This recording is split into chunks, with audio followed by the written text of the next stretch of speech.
Everyone thought it would be just another awkward blind date arranged by well-meaning friends who pitied a lonely CEO too busy conquering boardrooms to find love. But the moment Daniel Cross stepped into the dimly lit cafe, dressed in a simple black coat instead of his usual tailored suits, something in his chest tightened with a strange, forgotten ache.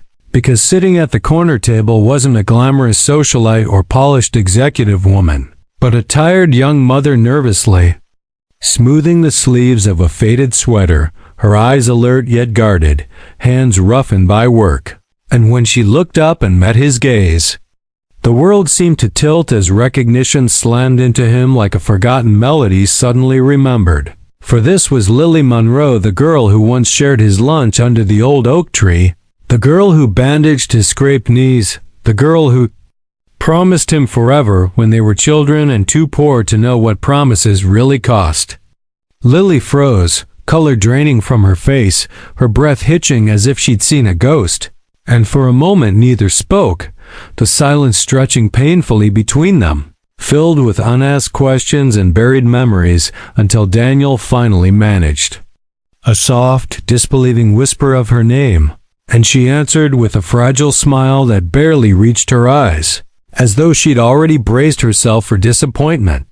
The date was a disaster on the surface: awkward pauses, spilled coffee, nervous laughter, but beneath it simmered a storm of emotion neither was prepared for, because Daniel wasn't just a CEO now, he was the CEO, the billionaire orphan success story plastered across magazines. While Lily was a struggling nanny, a single mother scraping by, her life shaped by choices she never imagined making. And as they talked, haltingly at first, fragments of their past resurfaced like pieces of a broken mirror. The night Daniel left town after his parents' deaths, promising to come back once he made something of himself, the letters he wrote that eventually stopped coming, the years Lily waited before life forced her forward without him. She didn't tell him about the man who'd promised to stay then disappeared when she was pregnant, or the nights she cried quietly so her son wouldn't hear. Then Daniel didn't tell her how every success he achieved still felt hollow. How no penthouse view replaced the warmth of a girl who believed in him before he believed in himself. When the bill came, Lily insisted on splitting it, her pride flaring, and Daniel didn't argue, sensing how easily kindness could feel like pity.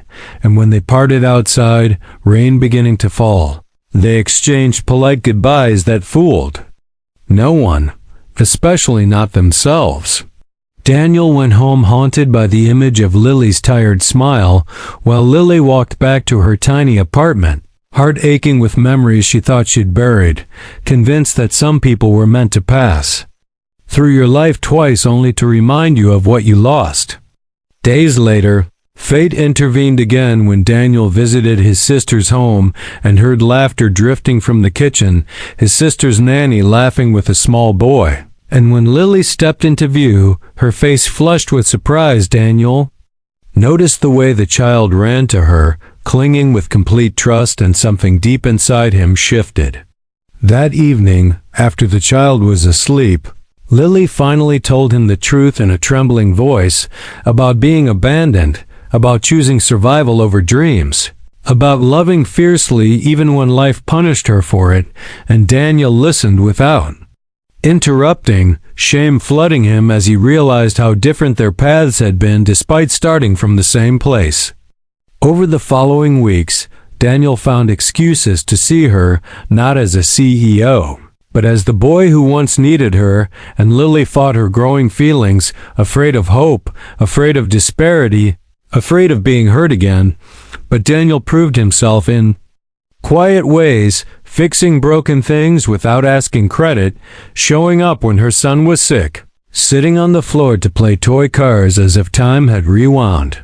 And slowly, painfully, trust began to grow where resentment once lived. The world, however, was not so forgiving.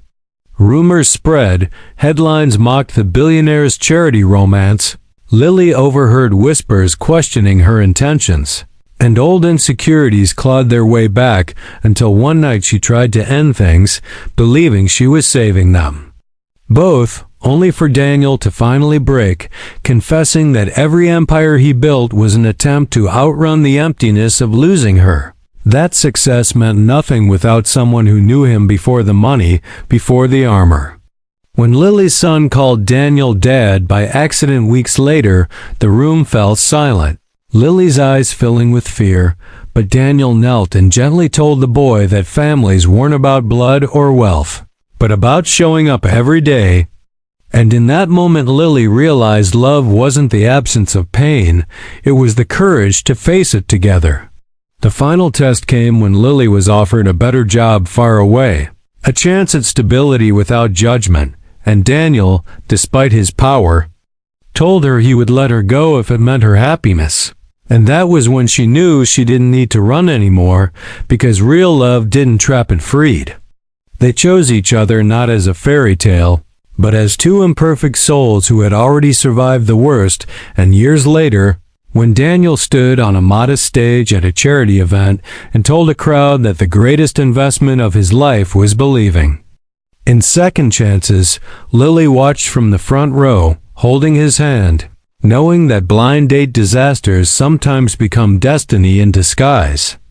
And if this story moved you, if you believe love can rise from loss and kindness can change lives, don't forget to subscribe to this channel for more powerful, emotional stories that remind us all that the heart's greatest victories are often the quietest ones.